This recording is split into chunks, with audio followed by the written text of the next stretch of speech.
And for that girl backstage, make it perfectly clear. Never mind who you thought I was. I'm Rick James, bitch.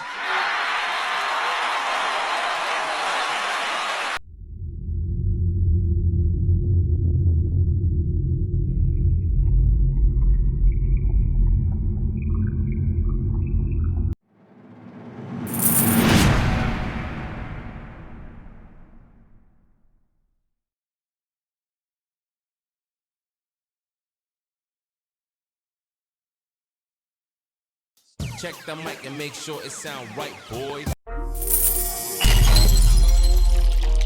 That's whack. And he knew exactly what I meant because he'd been standing next to something his entire career. Right. He stood next to Biggie. You put hot on him.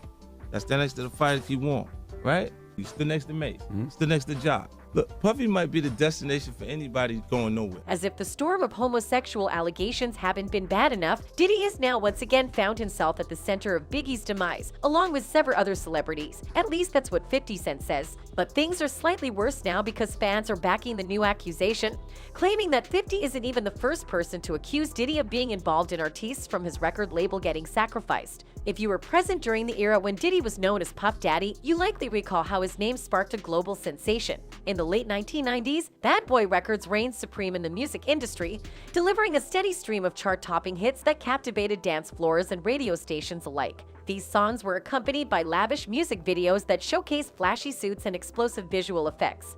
Uptown Records started with 5 people.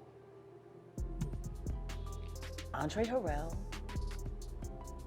Albie Shore, Heavy D, and Puffy. And Kim was the longest working employee because she was there from the very beginning. She was Andre's personal assistant. Kim is dead. Heavy D is dead. Andre Harrell is dead. The only 2 left are Puffy and Al almost died. Isn't that interesting? That is interesting.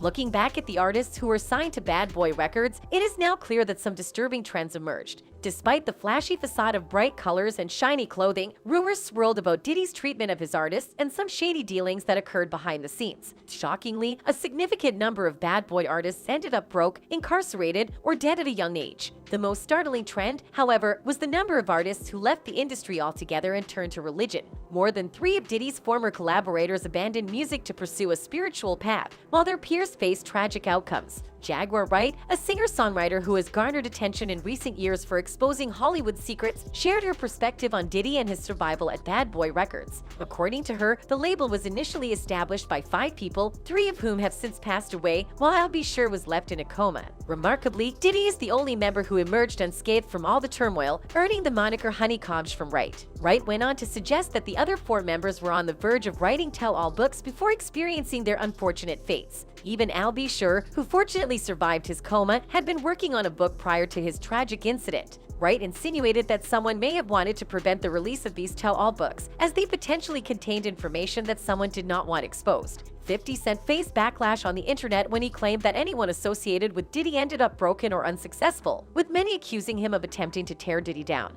However, as more evidence emerged against Diddy, even his most devoted fans began to question his actions. One of the earliest instances that raised eyebrows was the sudden retirement of a 19-year-old rapper named Mace, who had achieved incredible success at Bad Boy Records from 1996 to 1999. Mace, whose real name is Mason Betha, dominated the charts with his debut album Harlem World, which went quadruple platinum. His decision to leave the music industry and become a pastor came as a shock to the hip-hop community. Mace explained that he felt called by God to leave his career in music and pursue a spiritual path. He believed that his previous work in rap had led people astray and that he needed to find God in his heart and follow him instead. At the time of his retirement, Mace's move raised a lot of questions. What exactly pushed him to exit the music industry?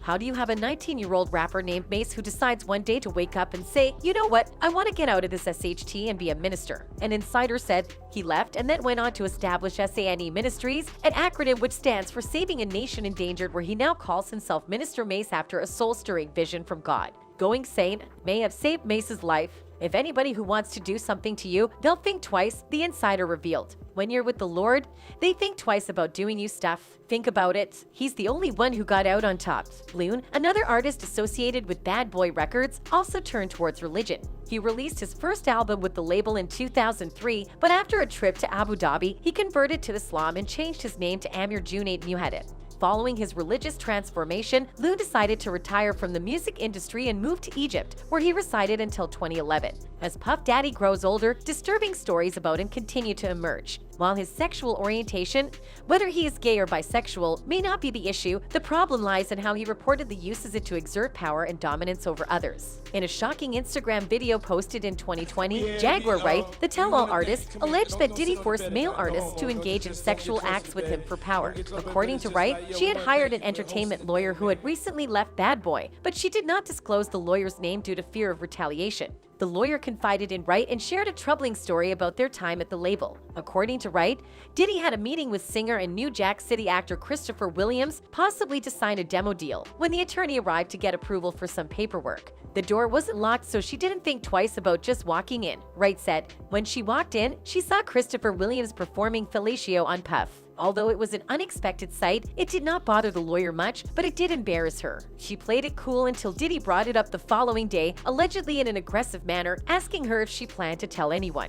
When she politely asked him why he had not locked the door during the encounter, he reportedly responded, "I'll do whatever the FCK I want to do in my building. It's power." See, Diddy told the lawyer, "If I could make a man suck my DCK, I could make people do anything for money." Wright was hell-bent on the fact that Diddy had threatened to ruin the attorney's life if she ever told anyone. "You better not try to do nothing to her either," Wright said. "She ain't had nothing to do with you being no sodomite, forcing men to do degrading acts just so you could prove how FC King powerful you are." After she revealed her side of the whole story, it was further confirmed by Diddy's former bodyguard Gene Deal that Jaguar was indeed not lying in a video. He stated, "I know that for a fact because I was right there." He said, "Yo, Gene, watch the door and don't let nobody come through." I said, "I'll watch the door, and if I watch the door and him and a man ran out naked and I said that, ain't nobody told me that. I saw that myself, and telling you what I saw." Deal made another video in which he revealed that his experiences working for Diddy prompted him to start praying and quoting scriptures. He stated, "I'm the one who came out here to let you all know that I've seen some of the devil stuff." It seems that artists who signed with Bad Boy Records were frequently left broken, and traumatized. Some may have been unfairly targeted by the legal system, while others died prematurely. Many who worked with Diddy witnessed disturbing things, which may explain why a number of them ultimately turned to religion. The artists who worked with Diddy not only turned to religion, but also gave up their previous lives to devote themselves entirely to it. This suggests that they may have witnessed things so unholy that they needed to find solace in religion to recover their sanity. Diddy's bodyguard has even claimed that he turned to the Bible because of the devil stuff he witnessed while working with Diddy. As for Diddy himself, he has remained silent on the matter on social media, and given his character, it is unlikely that he will address it publicly. Some say that rumors are either based on truth or lies, but in Diddy's case, it is difficult to determine which is which. One fan on Twitter wrote, "But moral of the story, Biggie was a sacrifice for Diddy, and everybody he signed after that was pawns to get richer. My opinion, and I'm sticking with it. I wouldn't sign with Diddy even if I was desperate." Another posted, "I don't know if the Illuminati is real or not, but if it is, P. Diddy is definitely one of the generals." Anyways, let's not forget that this video is based on theories and my opinions.